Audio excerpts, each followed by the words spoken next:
మన ప్రభువును రక్షకుడైన యేసుక్రీస్తు శుభనామం నందనాలు. ప్రియదేవుని సంగమా ప్రియదేవుని బిడ్డలారా, మన ఉదయకాల సమయం దేవుని వాక్యం ధ్యానించుకోవడానికి ముందుగా ప్రార్థన చేసుకుందాం. ప్రార్థన. కృపగల తండ్రి, దయగల మా ప్రభా, నీ బంగారు పాదాలకు లెక్కలేని వందనాలు, స్తుతులు, స్తోత్రములు. గతించిన రాత్రి అంతా నీ రేఖల చాటును కాచి కాపాడి సంరక్షించిన దేవా, మన ఉదయకాల సమయం సజ్జలు ఎక్కడి నుంచి ప్రార్థించుండగా వాక్యమైన దేవుడు వాక్యం ద్వారా నాతో మాతో మాట్లాడి మీరే మయం పొందమని యేసునామమున అడుగుచున్నాము తండ్రి, ఆమేన్. ప్రియదేవుని సంగమ ప్రియదేవుని బిడ్డల నిర్ధమకు ఏర్పాటు చేయని దేవుని వాక్య భాగము అపోస్తులైన పౌలు కొరింథీయులకు రాసిన 2వ పత్రిక 11వ అధ్యాయము 6 నుంచి 10 వచనాలను ధ్యానం చేసుకుందాము.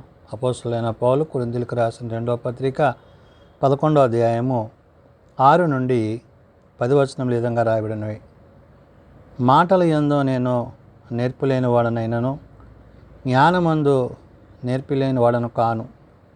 ప్రతి సంగతిలోనూ అందరి మధ్యను మీ నిమిత్తము మేము ఆ జ్ఞానమును కొనబర్చున్నాము. పౌలు కొరింథీ సంఘానికి పత్రిక రాస్తూ అబద్ధ బోధ విషయంలో జాగ్రత్తగా ఉండాలని, యేసుక్రీస్తుని కాకుండా మరి ఒకరు వచ్చి నేనే క్రీస్తునని మీకు అనేకమైన విషయాలను చెప్పి క్రీస్తు యొక్క విశ్వాసంలో నుండి, ప్రభు యొక్క విశ్వాసంలో నుండి మిమ్మలను మరణంలోనికి, పాపంలోనికి నడిపించే పరిస్థితులు ఉన్నవి. కాబట్టి దేని పడితే దాని నమ్మక దేవుని వాక్యానుసారంగా ప్రత్యేకించి ఎవరైతే మన కొరకు మరణించి తిరిగి లేచారో ఆ క్రీస్తుని బట్టి, క్రీస్తు ప్రేమను బట్టి, తండ్రి ఉద్దేశాన్ని బట్టి జీవించాలనే విషయాలను పౌలు కొరింథీ సంఘానికి ఈ పత్రిక ద్వారా తెలియజేస్తున్నాడు. కాబట్టి ఇక్కడ పౌలు అంటున్న మాట, మాటల యందు నేను నేర్పరి లేనివాడనైనను అంటున్నాడంటే లోకానుసారంగా మనుషుల మాట్లాడినట్లుగా మాట్లాడటం కాదు, కానీ జ్ఞానమందు నేర్పు లేనివాడను కాను అంటాడంటే దేవుని జ్ఞానము, పరలోక సంబంధమైన జ్ఞానము చేత, ఆత్మ సంబంధమైన జ్ఞానము చేత, దేవుని యొక్క కృపదైశ్వర్యాన్ని బట్టి తాను పలుకు ప్రతి మాట కూడా పరసంబంధమైనదనే విషయాన్ని పౌలు గుర్తు చేయుచున్నాడు. భూ సంబంధమైన వాటి యందు మనస్కరించక ఆత్మ సంబంధమైన దేవుని చిత్తానికి లోబడి ఎన్ని శ్రమలు వచ్చినా, కష్టాలు వచ్చినా ప్రభు కొరకు వాటిని ఓర్చుకుంటూ ప్రభువులో జీవిస్తున్న విధానాన్ని ఇక్కడ పౌలు గుర్తు చేశాడు. కాబట్టి మాటల యందు నేర్పు లేనివాడనైనను జ్ఞానమందు నేర్పు లేనివాడను కాను. ప్రతి సంగతిలోనూ అందరి మధ్యను మీ నిమిత్తము మేము ఆ జ్ఞానమును కనపరుచున్నామన్నాడు. ప్రతి సంగతి అంటే మేలైనది, కీడైనది విచారించుటలో, దేవుని ఉద్దేశాలను ఎరిగి గ్రహించుటలో, ఆత్మ సంబంధమైన విషయాల పట్ల దేవునితో మానవునికి ఉండవలసిన ఆ యొక్క సంబంధాన్ని. కాబట్టి ఇక్కడ పౌలు అంటున్న మాట, నేర్పలేని వాడను కాను అంటూ ప్రతి సంగతిలోనూ అందరి మధ్యను అంటున్నాడు. అంటే కొందరికి కాదు, ప్రతి వారికి కూడా దేవుని గూర్చిన విషయాలు, ప్రభుని గూర్చిన సమాచారము, పరిశుద్ధాత్మ దేవుడు తెలియజేసే విషయాలు ఏవైతే ఉన్నావో వాటిని గూర్చి మీ నిమిత్తము మేము ఆ జ్ఞానమును కనపరుచున్నాము. అంటే పరలోక సంబంధమైన జ్ఞానాన్ని కనపరుస్తున్నాం తప్ప మా సొంత జ్ఞానము, మా సొంత తెలివితేటలు, మా సొంత ఆలోచనలు ఏమాత్రం ఇందులో లేవు అనే విషయాన్ని పౌలు గుర్తు చేసి చెప్తూ, మిమ్మను హెచ్చింపవలనని మీకు దేవుని సువార్తను ఉచితముగా ప్రకటించుచు నన్ను నేనే తగ్గించుకొని నందున పాపము చేసి తినా అంటున్నాడు. అంటే దేవుని విషయాలను, అంటే మేమేదో ఆర్జించి మీ దగ్గర ఏదో పుచ్చుకుని సువార్తను ప్రకటించడం కాదు, కానీ మేము దేవుని యొక్క శక్తిని, బలాన్ని ఆత్మపూర్ణంగా దేవుడు మాకు అనుగ్రహించిన ఆ ఉచితమైన స్థితి ఏదైతే ఉందో ఆ స్థితిని బట్టే మేము ఎవరిని ఏది ఆశించక తనకి కలిగి ఉన్న దానిలో తాను తన కష్టార్జితాన్ని తను పని చేసుకుంటూ పరిచర్య చేస్తున్న స్థితి ఏదైతే ఉందో పౌలు దాన్ని ఉద్దేశించాడు. అందుకని ఇక్కడ అంటున్న మాట, మిమ్మను హెచ్చింపవలనని మీకు దేవుని సువార్తను ఉచితముగా ప్రకటించుతూ అంటున్నాడు. అంటే మీరు నశించక నిత్య జీవాన్ని పొందుకోవాలని, మరణంలో నుండి జీవంలోనికి మీరు నడిపింపబడాలని, ఆత్మ సంబంధమైన కృపావరాలు కలిగి ప్రభువుతో, పరిశుద్ధాత్మతో, తండ్రితో ఏకాత్మ కలిగి జీవించవలసిన వారు విన్నారనే విషయాన్ని పౌలు ఇక్కడ గుర్తు చేశాడు. అందుకనే మీకు దేవుని సువార్తను ఉచితంగా ప్రకటించుచు నన్ను నేనే తగ్గించుకునినందున పాపము చేసి తినా అంటున్నాడు. అంటే ఈ విధంగా నేను తగ్గింపు చేసుకోవడం అనేది ఒకవేళ అది పాపమని మీరు తలస్తున్నారా అంటున్నాడంటే, దేవుని కొరకు సమస్తాన్ని పెంటగా ఎంచుకున్నవాడు ఏదియో తనదని అనుకోలేదు. ఏదైనా కూడా దేవుని చిత్తం అనుకున్నాడు.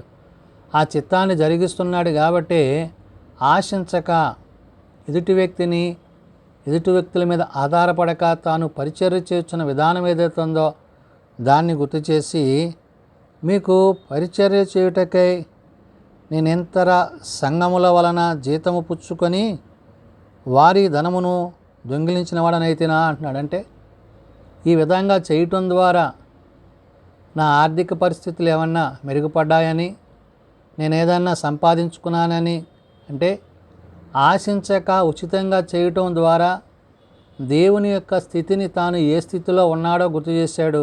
అందుకే పౌలు అంటున్నాడు, మీకు పరిచర్య చేయుటకై నేను ఇతర సంఘముల వలన జీతము పుచ్చుకొని అంటాడు. అంటే మీ దగ్గర కాకపోయినా ఇతర సంఘాల దగ్గర నేనేమీ తీసుకున్నానని మీరు అనుకుంటున్నారు, అదేమీ కాదు. అంటే ఏంటి? దేవుడు తనకు అనుగ్రహించిన స్థితిని బట్టి ఆత్మపూర్ణుడిగా తన పరిచర్య చేయొచ్చు దేవుని యొక్క చిత్తాన్ని జరిగించాడు. ఆ చిత్తాన్ని గురించి మాట్లాడుతూ ఏమంటున్నాడు?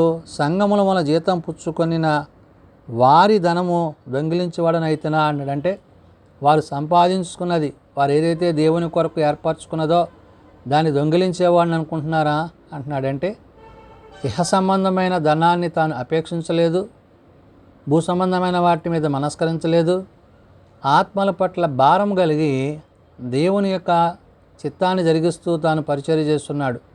కాబట్టి మరియు నేను మీ యొద్దనున్నప్పుడు నాకు అక్కర కలిగి ఉండగా నేను ఎవరి మీదనూ భారము మోపలేదు అంటున్నాడు. ఒకవేళ నాకంటూ ఏదైనా అవసరం ఉంటే దాని విషయంలో మీ ఎవరిని అడగలేదు, ఎవరిని ఆర్జించలేదు.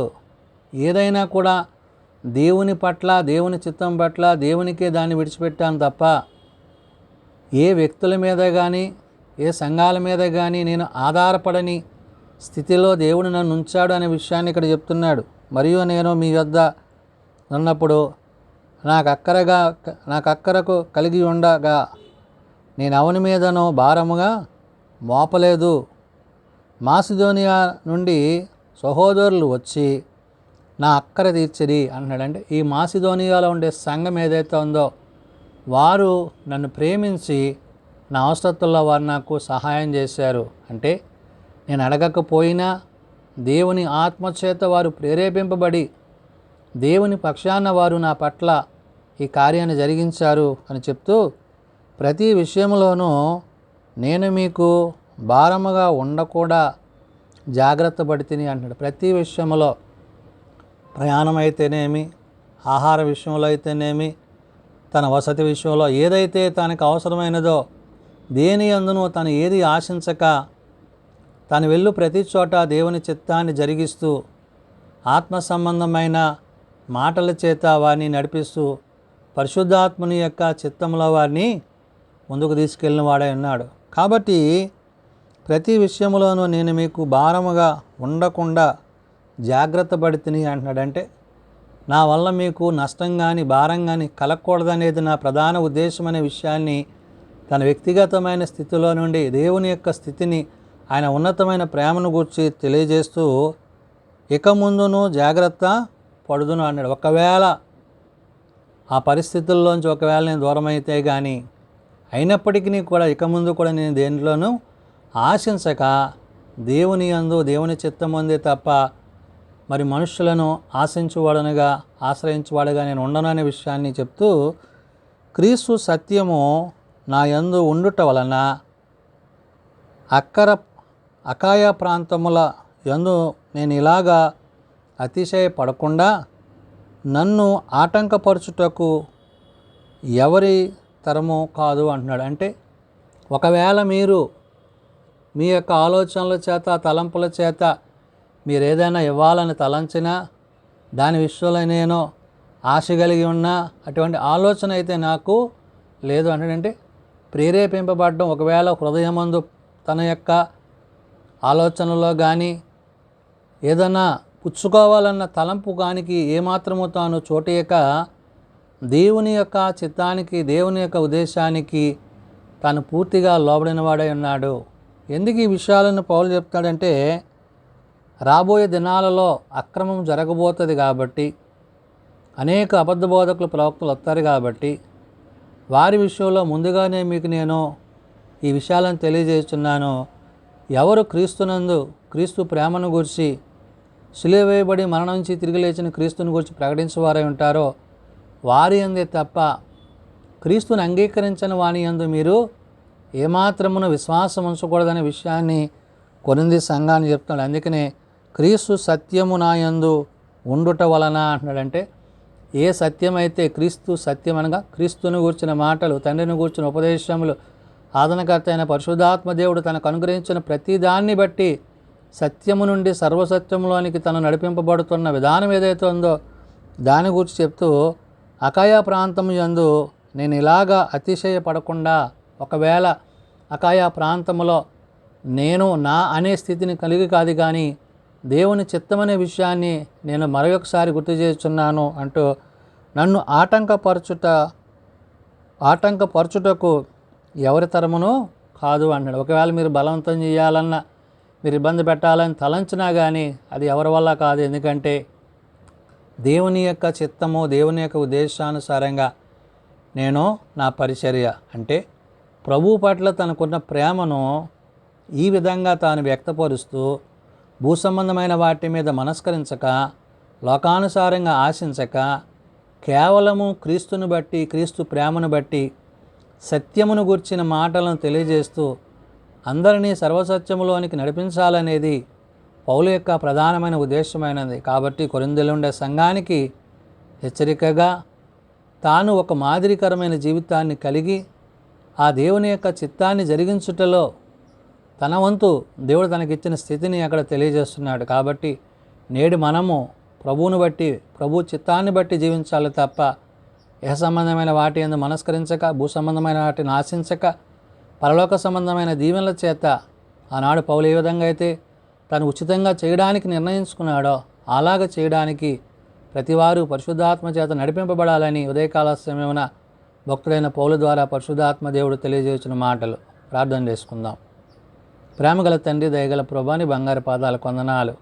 అవును నాయన, నీవు మాకు అనుగ్రహించిన ప్రతి విధమైన ఈవులను బట్టి మమ్మల్ని పుట్టించి, మమ్మల్ని పోషించి, మమ్మల్ని కాచి కాపాడి నీ వాక్య సత్యమునందు స్థిరపరిచి మరొకసారి నాయన ఉదయకాల సమయాన్న నీ అమూల్యమైన ప్రేమ చేత నీ భక్తుడైన, నీ సేవకుడైన పౌలు ద్వారా కొరింథీ సంఘానికి పత్రిక రాస్తూ ఏ విధంగా విశ్వాసంలో కొనసాగాలో, ఏ విధంగా పరిచర్యలో దేవుని చిత్తాన్ని జరిగించాలో, ఇతరుల మీద ఆశ కలిగి ఇతరులను ఆశించక కేవలము ప్రభువును బట్టి, పరిశుద్ధాత్మను బట్టి నడుచుకునే విధానాన్ని తెలియజేసిన పౌలు యొక్క మాటలను బట్టి దేవానికి వందనాలు. అవును తండ్రి, నీవు మాకు అనుగ్రహించేది పరసంబంధమైనది, పరలోక సంబంధమైనది కాబట్టి పైన వాటి యందు మనస్సు కలిగి, భూ సంబంధమైన వాటి యందు మనస్సుకరించక ఆత్మానుసారంగా నడుచుటకు మాకు నేర్పించండి. నీ సన్నిధి కాంతి, నీ సహాయము, నీ తోడ్పాటు ప్రతి వారికి దయచేయండి. కేవలం నీ సత్యమును అనుసరించి నడుచుటకు, నీ సత్యము ద్వారా సర్వసత్యంలోనికి నడిపింపబట్టకు మా అందరికీ నీ కృప దయచేయండి. బలహీనలను బలపరచండి, రోగులను స్వస్థపరచండి, హాస్పిటల్స్ వద్ద ఇండ్ల వద్ద ఉన్నవారిని ప్రత్యేకపరచండి, తమ ప్రియులను పోగొట్టుకున్న కుటుంబాలను ఆదరించండి. చిన్నబిడ్డలు, యవనులు, పెద్దలు, వృద్ధులు ప్రతి వారిని వారి వారి తరగతుల చొప్పున ఆశీర్వదించి దీవించి మీ కృప చేత నింపి కాపాడమని యేసునామం నడుచున్నాం తండ్రి, ఆమేన్. పరలోకమందున్న మా తండ్రి, నీ నామం పరిశుద్ధపరచబడగాక, నీ రాజ్యం వచ్చుగాక, నీ చిత్తం పరలోకమందు నెరవేర్చినట్లు భూమి మీద నెరవేరుగాక. మా అనుదిన మాకు దయచేయం. ఎలా ప్రార్థన చేసిన వారిని మేము క్షమించున్న ప్రకారం మా ప్రార్థనను క్షమించగా, శోధనలో తేక దుష్టులను తప్పించు. రాజ్యము, శక్తి, మహిమ నిరంతరము నీవే అన్నావు తండ్రి, ఆమేన్. తండ్రి, కుమార, పరిశుద్ధాత్మ త్రియేక దేవుని దీవెన సదా తోడేండి సంరక్షించునుగాక, ఆమేన్.